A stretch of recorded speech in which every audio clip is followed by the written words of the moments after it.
pandemia fez com que o mundo desse essa pausa. Se os adultos estão preocupados, imagine, então, o que estão passando as crianças. Nossa convidada de hoje, a psicóloga especialista nesse assunto, Nayara Batista, vai nos explicar os desafios da educação agora com a volta às aulas no estilo presencial e como cuidar dessas dificuldades das crianças.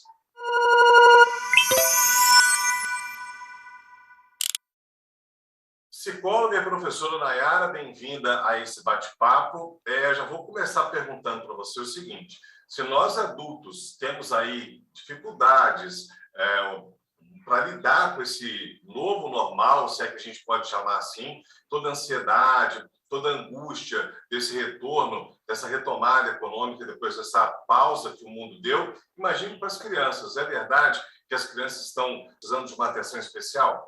Sim, elas estão, principalmente pela contingência de que o adulto também está. Então, o adulto ansioso, por consequência, gera uma criança ansiosa. Eu tenho atendido crianças que elas engordaram 12 quilos em um ano, crianças que estão com atrasos escolares graves, como se elas fossem crianças com deficiências intelectuais, e uma boa parte dessas crianças, essa aprendizagem em falta está relacionado aos sintomas ansiosos, né? E não só a falta do processo de escolarização que elas perderam presencial no ano anterior, mas também da constituição de não poder ir à escola, de não ver os amigos, de não ter o contato social e só manter o contato virtual. Tudo isso gerou nelas o que nós vamos chamar na psicologia de uma desesperança. E aí nós precisamos resgatar essa esperança para que elas retomem, então, o processo de gostar da escola, porque muitas estão com medo da escola, e tudo isso refere-se ao processo ansioso. Agora, psicóloga, em relação aí ao trabalho dos pais e professores, né, educadores, é preciso haver mudanças também nesses conceitos, nesse relacionamento com as crianças? Com certeza, mais do que nunca. Nós estamos falando já das mudanças há muitos anos, né? Nós estamos propondo mudanças desde 2007, talvez, na educação, e a gente ainda não visualiza essas mudanças, mas agora, mais do que nunca, nós precisamos trabalhar a partir da mudança, porque nós temos um aluno que realmente precisa ser olhado, escutado e acolhido, porque ele vem com uma carga emocional maior. Nayara, mas a escola já tem uma carga emocional muito forte, muito alta. Eu sei e eu entendo. E agora ela aumentou. Então, nós precisamos de professores saudáveis para termos alunos saudáveis. Porque nós vamos receber alunos não saudáveis, psicologicamente falando. Porque eles estão vivenciando um processo ansioso, de retomar a escola, de vivenciar a escola e de entender que na escola tem regras diferentes da casa. Acho que a grande preocupação dos pais e dos professores, e acaba se repetindo nas crianças, é essa suposta perda, né, que houve nesse ano, nesses 2 anos aí de aprendizado, de evolução no conteúdo que elas receberam. Boa parte das crianças não tem nem acesso à internet. Foram lá os pais pegar os trabalhos, os conteúdos impressos para fazer em casa. E não é a mesma dinâmica estudar em casa do que estudar na escola. Na sua opinião, quais seriam as primeiras dicas que a escola poderia mudar, ou na sala de aula, ou nessa interatividade, para gerar esse engajamento e tentar recuperar um pouco esse tempo perdido? Tem algumas dicas que você possa dar? A primeira dica que eu vou ministrar aqui para vocês é solicitar aos pais que parem de se culpabilizar pelo filho não estar aprendendo. Eu tenho recebido muitos pais com sintomas depressivos por achar que o filho não aprende, a culpa é dele. Não é, assim como não é culpa da escola. Nós vivenciamos um processo diferenciado no sentido da saúde. Nós precisamos ficar reclusos. Então, esse processo todos vivenciaram. Uns com maior dificuldade que outros, isso é óbvio. Mas o que nós podemos fazer agora que nós estamos retomando o ensino presencial? Eu falo com os pais dos meus pacientes que é como se nós estivéssemos alfabetizando as crianças novamente, porque elas pararam por um período. O pai não é professor, a mãe não é professor, o responsável não é professor. O professor é um professor. O professor tem a didática necessária do ensinar. O pai e a mãe não, porque o pai e a mãe às vezes se estressa mais facilmente. Não tem aquele feeling que o professor vai ter de ter a paciência e a calma de falar, ok, vamos tentar novamente. Então, a repetição para os pais se torna algo exaustivo. Então, não se culpem, porque vocês não são formados em pedagogia, em psicologia, às vezes vocês têm outras formações.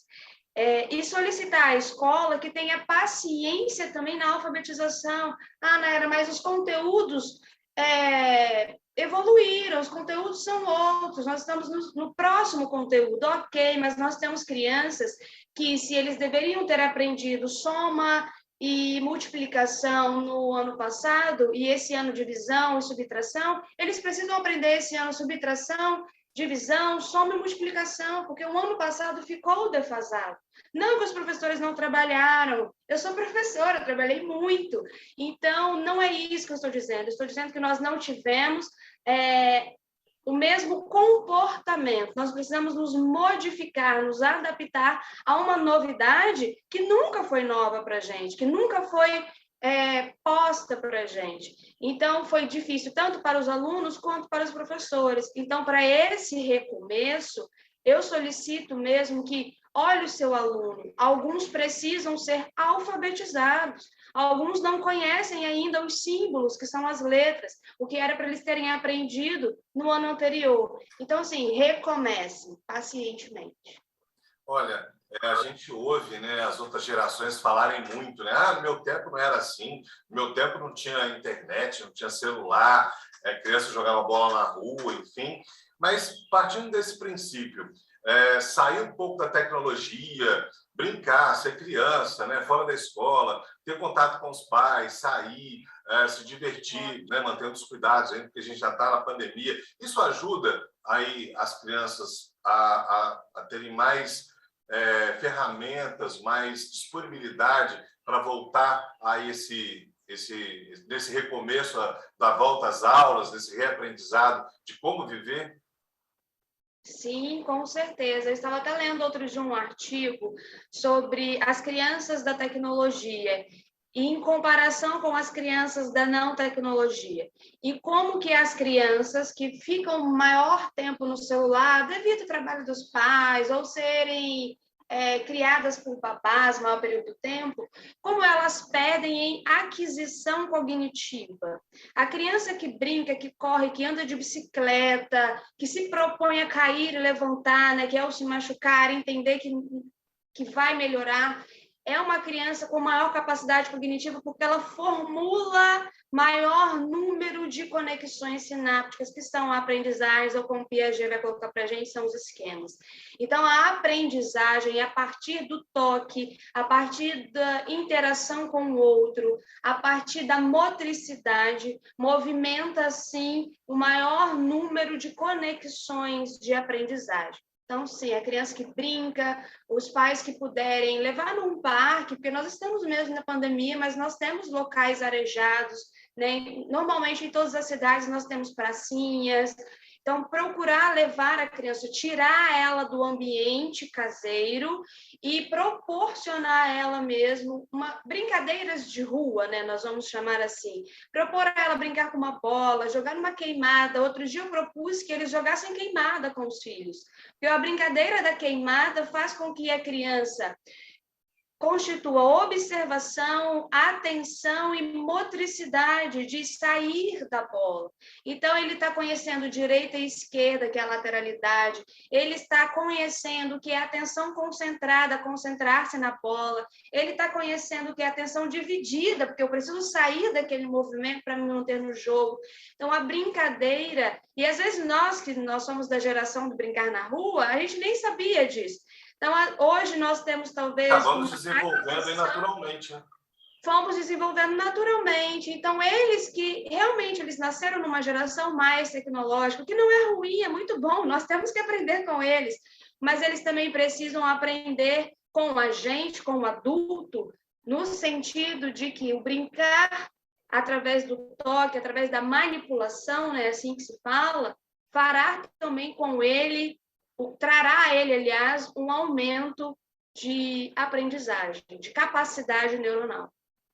Bom, esse papo é muito abrangente, a gente deveria ficar horas falando sobre esse assunto, que é um alerta para os pais, para os educadores, sem dúvida. E quando é que a gente deve procurar ajuda profissional? Qual é a hora ou quais os sinais de que está na hora de buscar um psicólogo, está na hora de buscar um profissional para ajudar as crianças nesse processo? Vou falar por idade, tá? Por exemplo, se eu tenho uma criança com 9 anos e essa criança está ainda no primeiro ano do ensino fundamental, por consequência, ela é uma criança que já está em atraso escolar. Ah, mas a escola não tem nenhuma reclamação, nós não observamos nenhuma defasagem, a não ser na escrita e na leitura. Ainda que a escola não tenha nenhuma reclamação, é necessário que percebamos que uma criança de 9 anos, o correto seria ela estar no terceiro ou quarto ano, né, do ensino regular. O que os pais devem observar? O meu filho tem 8 anos. Com 8 anos, inicia-se o processo das leituras, ainda que silábicas ou silabadas. O meu filho, ele consegue fazer leitura? Ou o meu filho está com muita dificuldade de juntar as sílabas e formar a palavra, formar a frase? Então, é perceber qual é a dificuldade da sua criança e notar se aquilo é comum ou não para a idade. Então, com quantos anos nós aprendemos a ler? Normalmente, nós aprendemos com 6 anos, 7 anos, mas hoje, realmente, o ensino regular, eles começam um pouquinho mais tarde, às vezes com 8 anos, mas com 9 anos a criança já tem capacidade cognitiva para fazer leitura de frases, de textos. Então, a minha criança consegue fazer essa leitura? A minha criança tem uma boa escrita? É observar o processo do teu filho. Com 7 anos, ele ainda pode ter uma dificuldade, ainda que não acentuada, mas uma dificuldade na leitura, sim, mas acentuada, não. Então, perceber também que com 7 anos a gente costuma juntar já as sílabas.